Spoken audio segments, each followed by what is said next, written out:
చాలామంది అంటుంటారు, నేను ఐఏఎస్ ఎగ్జామ్ రాద్దాం అనుకుంటున్నాను. ఢిల్లీ వెళ్లి చదువుకుంటానని.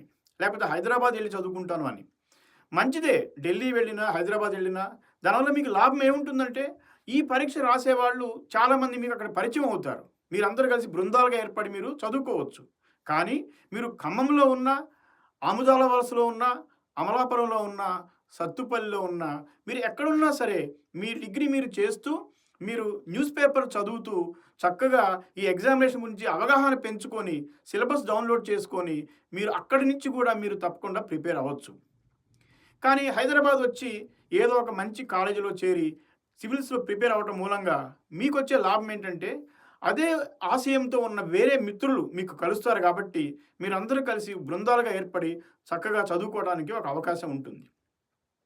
హైదరాబాద్‌లో డిగ్రీతో పాటే సివిల్స్ ఇచ్చే సంస్థలు ఒక 5, 6 సంస్థలున్నాయి.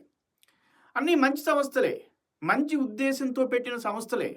కానీ ఆ సంస్థల్లో మన గ్రామీణ ప్రాంత విద్యార్థులకి వాళ్ళు ఎదుర్కొనేటటువంటి ఇబ్బందుల్ని నేను మీ దృష్టికి తీసుకురాదలుచుకున్నాను. మొదటి ఇబ్బంది ఏంటంటే, ఈ సంస్థలు చాలా కమర్షియల్‌గా నడవడం మూలంగా అందులో ఉన్న ఫీజు చాలా ఎక్కువగా ఉంటుంది. నాకు తెలిసి సుమారు సంవత్సరానికి 3,00,000 వరకు కూడా ఫీజు వాళ్ళు చార్జ్ చేస్తున్నారు. ఫీజు ఎక్కువగా ఉండటం అనేది ప్రధానమైనటువంటి సమస్య. ముఖ్యంగా గ్రామీణ విద్యార్థులకు. రెండవదేంటంటే, ఈ డిగ్రీతో పాటు సివిల్స్ కోచింగ్ ఇచ్చే సంస్థలు అన్నీ కూడా హైదరాబాద్‌లో ఉన్నవి. వీళ్ళందరూ కూడా డిగ్రీలో కేవలం బీఏ కోర్సునే ఆఫర్ చేస్తున్నారు. ఇది వాళ్ళకి తెలుసో, తెలియకో లేకపోతే వాళ్ళకున్నటువంటి వ్యాపార పరిమితుల వలనో నాకు తెలీదు గానీ, ఇది చాలా తప్పు వాళ్ళు చేస్తున్నారు. ఎందుకంటే, డిగ్రీలో బీఏ చేసిన తర్వాత సివిల్ సర్వీస్ గనక వాళ్ళు సాధించలేకపోతే ప్రత్యామ్నాయమైన క్యారియర్సు తక్కువగా ఉన్నాయి.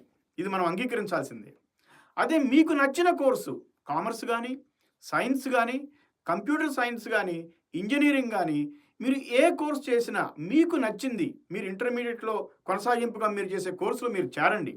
చేరిన తర్వాత ఆ కోర్సులో ఉన్నటువంటి అంశాన్ని ఏదైనా ఒక అంశాన్ని తీసుకొని దాంతో మీరు సివిల్స్ రాస్తే బాగుంటుందని నా అభిప్రాయం.